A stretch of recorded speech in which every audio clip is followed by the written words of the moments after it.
Boys, today we're going to be reacting to a video by Joe Scott called The Most Convincing Time Traveler Story. I'm a bit of a skeptic myself, but I guess we'll see. Let's get right into it. In 2006, in the city of Kyiv, Ukraine, police were called to deal with a confused man. When they arrived, they found a young man who was scared, didn't know where he was, and was dressed in strange, anachronistic clothing, carrying a camera.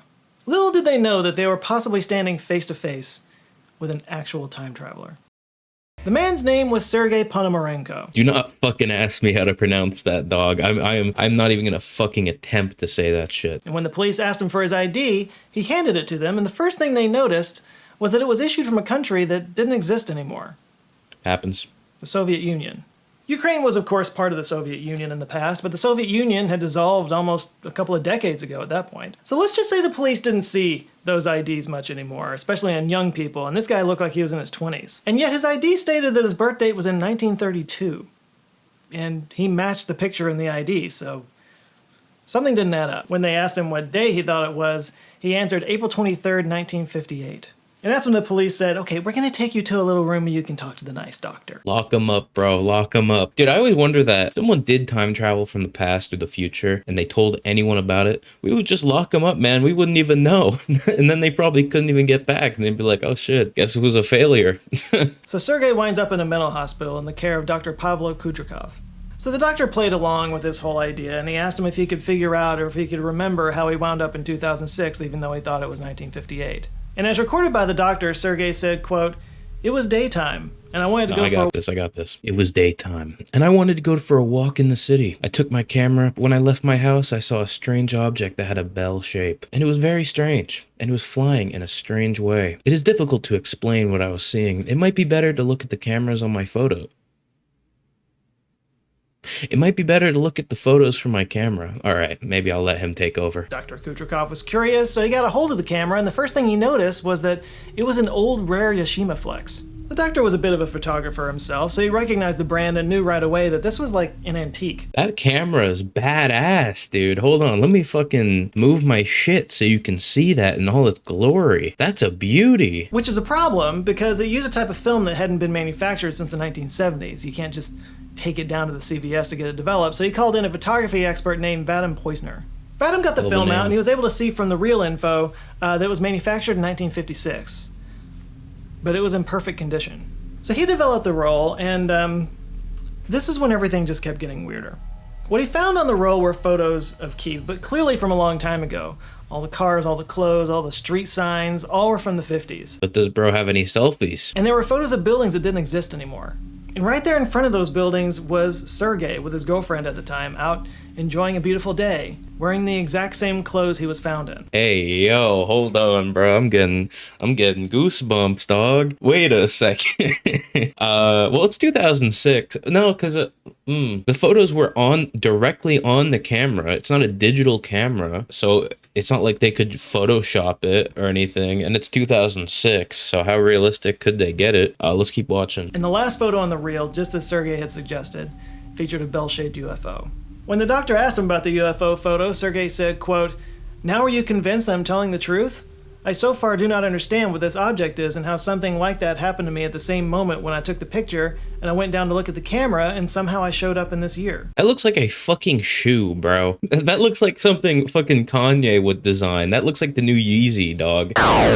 What the fuck? Why is it longer on this side than on this side? It literally looks like I'm about to stick my foot in there. Dr. Kudrikov, being scientifically minded, hypothesized that if this was some kind of alien spacecraft, it could perhaps have flown him across the universe at the speed of light and brought him back in a split second. And due to Einstein's theory of relativity, he would experience time dilation, meaning that time would have barely passed for him, but back on Earth, 47 years would have gone by. Interstellar style. Dude, I'm just thinking, this is 2006, right? This isn't that long ago, relatively. If he was lying, wouldn't they have, like, records of him being in school and, you know, anything? You know, I feel like that's some info you could get, although it is Ukraine, so I don't know how up to date their fucking record keeping was, especially in the early 2000s, but I don't know. The flight of the navigator theory, if you will. That night, Sergei went back to his room, closed the door, and was never seen again.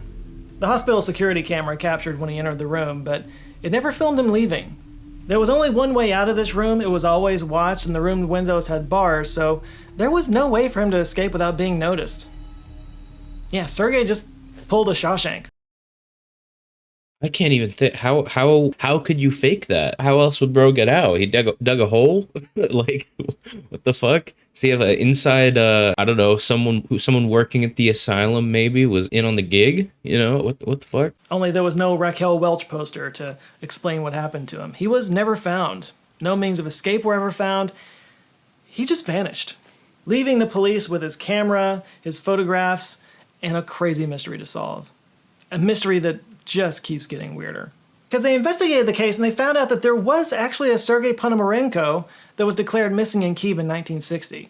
They also were able to track down the woman in the photograph, his girlfriend, who was now over 70 years old at this point. She told the police that Sergei had disappeared that day in 1958, but returned just a few days later. The exact amount of time that he had been in 2006. Hey, yo. I mean, wouldn't he be able to just come back to the same moment? Because time travel and shit. But also, he's declared missing, so how he wouldn't have come back, right? He's still considered missing by the government or whatever. So, I don't know. Let's keep watching. But then she claimed that he disappeared again in the 1970s, and this time he was never seen again. Rounded up in the future. But years after he vanished, she received a strange photo in the mail. It was from Sergei, and according to the note he wrote on there, the photo is from 2050. It shows an older mustachioed Sergei with Kyiv in the background, only in this photo, the skyline is full of skyscrapers. Why does he look AI generated? Why does his face look like that? Bro literally looks, there's no other word, he looks AI generated. He looks like he's from the fucking Lil Yachty album cover, dog. What the fuck? He also said in the note that he would be back soon, which, for whatever reason, didn't happen. GG. The story of Sergei Ponomarenko has gone down in internet lore as possibly the most well-documented case of time travel in history.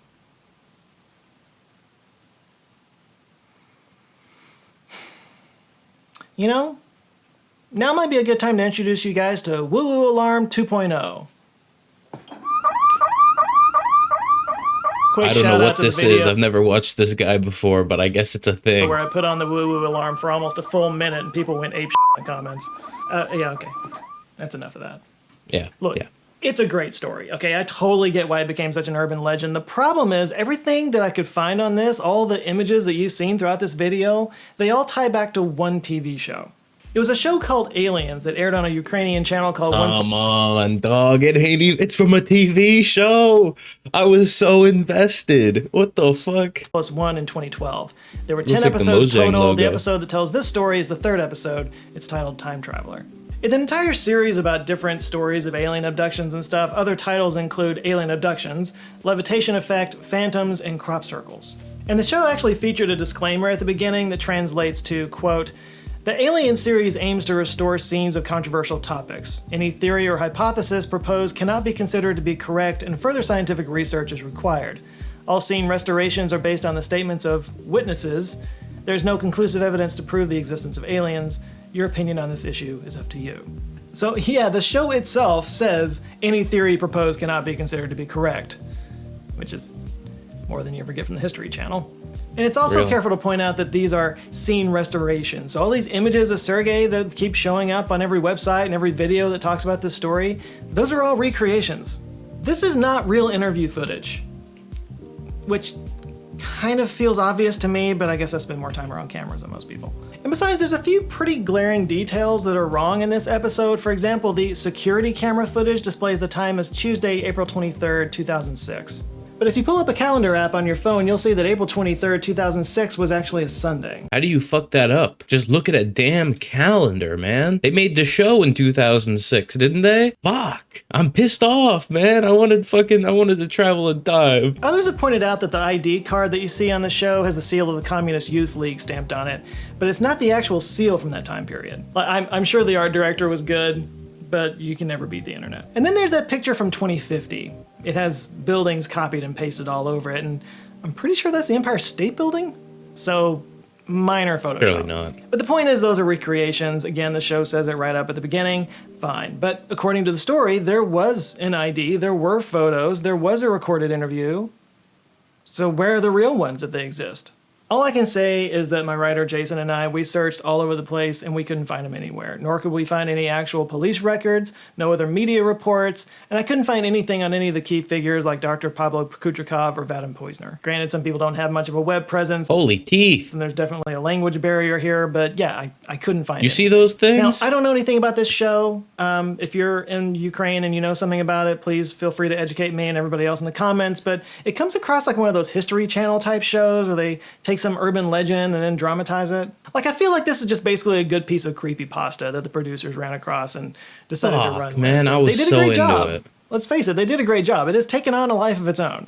The credits list the scriptwriter as Konstantin Kovrigan, the director is Vladimir Rybis, and the producer is Alexei Labak, and the executive producer is Oleg Rogozna, who owned the station. Any of whom I would love to ask directly about this, but I wasn't able to find a way to contact them. They're probably a little busy. So for me, the overwhelming evidence here is that this is just a work of fiction. And a great story. It is a great story. But, like, don't take it any more seriously than you did that mermaid show on Animal Planet, which was actually a thing that happened. I hate this timeline. What? They got... What did I miss? There's fucking mermaids now? Fucking send me the link, man. I'm about to get some mussy. But I get it. I totally get it. Time travel is a fascinating subject, and a lot of thought's been put into how it would actually work. For example, a paper published in Classical and Quantum Gravity in September 2020 suggested there's actually a way to travel backwards in time. They looked at Einstein's theory of relativity, specifically his calculations that show that it should be possible for an object in the universe to travel through space and time in a circular direction and end up back at the starting point. Einstein called it a closed time-like curve. How's that new if old Alfie already knew about it? What the fuck? But of course, physicists, when talking about time travel, they deal with paradoxes like the grandfather paradox, you know. That's the idea that a time traveler goes back in the past and kills a younger version of her grandfather. This, of course, means the time traveler's parents weren't born, along with the time traveler herself, and if the time traveler didn't get born, then how would she have gone back to kill her grandfather? That whole thing. So the writers of this paper used what they call the billiard ball model to tackle this paradox. They say imagine several billiard balls across a circular table. So when you push one ball away from position X, it goes around the table and hits the other balls in a particular pattern. But the researchers calculated that even if the ball's pattern is messed with at some point during its journey, future interactions with the other balls can actually correct its path. The ball will come back to position X at the same speed that it would have if it hadn't been interfered with. Basically, the ball will fall into the same place. So they used this model to explain how if you did travel back in time, you could change events, but not significantly enough to really change the future. So like with the grandfather paradox, it would basically mean that something would always get in the way of you trying to kill him. But what if you take the billiard and just throw it out the window? It ain't coming back to its original position, dog. It's out the fucking window, you know?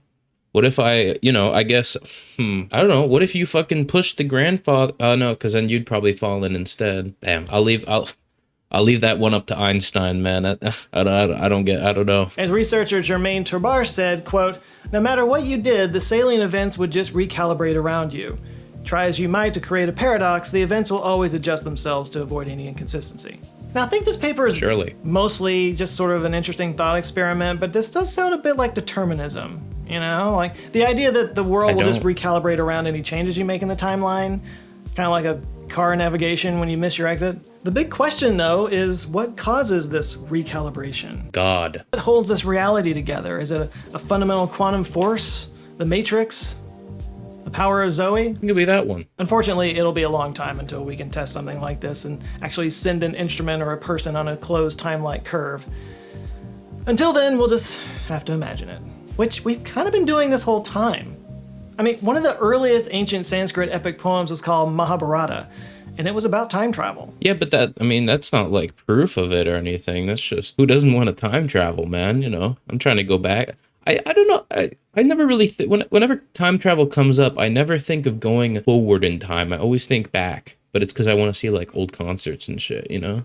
I think maybe we're drawn to time travel stories because time is the most insidious force in our lives. Time marches on, it never stops. We are ultimately at its mercy, and the greatest fantasy we have is to escape its grip. As professor of science fiction studies at Georgia Institute of Technology in Atlanta, Lisa Yazek told Live Science in 2022, quote, "Time travel tales let us imagine that we can break free from the grip of linear time and somehow get a new perspective on the human experience, either our own or as humanity as a whole." So maybe that's why this urban legend has struck such a chord online with everybody, you know? As disoriented and confused as he was, in some small way, we kind of all want to be Sergei. Some small way, I want to be Sergei in a big way, bro. I get to travel in time, guaranteed to come back, and then, well, maybe not the not coming back the second time part, but I definitely would go the first time. I'm trying to fucking see, he went, what, 50 years in the future? I'm trying to see fucking 2073, bro, if we're still around. His story kind of revolves around the whole idea that, you know, a UFO picked him up and carried him around at the speed of light and then dropped him back on Earth 50 years or so later. This is, of course, you know, an example of Einstein's theory of relativity in action, which you all probably get the general gist of. You're smart people watching this, but why does that happen exactly? Now, if you think I'm going to answer with some course on brilliant, well, you're right. It's right there in the classical mechanics. Fair enough. Fair enough, yeah. I normally don't skip the sponsor, but that shit was 2 minutes long. But go to his video and click the link, because I always want to include the sponsors, the people I react to, because without them, I wouldn't have the content to react to in the first place. So definitely check them out. That was a really good video. I'm kind of disappointed I can't travel back in time, but at least I got to watch this guy. I really enjoyed the video. I definitely recommend checking him out. Joe Scott, put a like on that. And yeah, you should also put a like on this, maybe subscribe, hit the notification bell if you're so inclined, comment if you enjoyed, and yeah, that's it from me. Thank you for watching. See ya.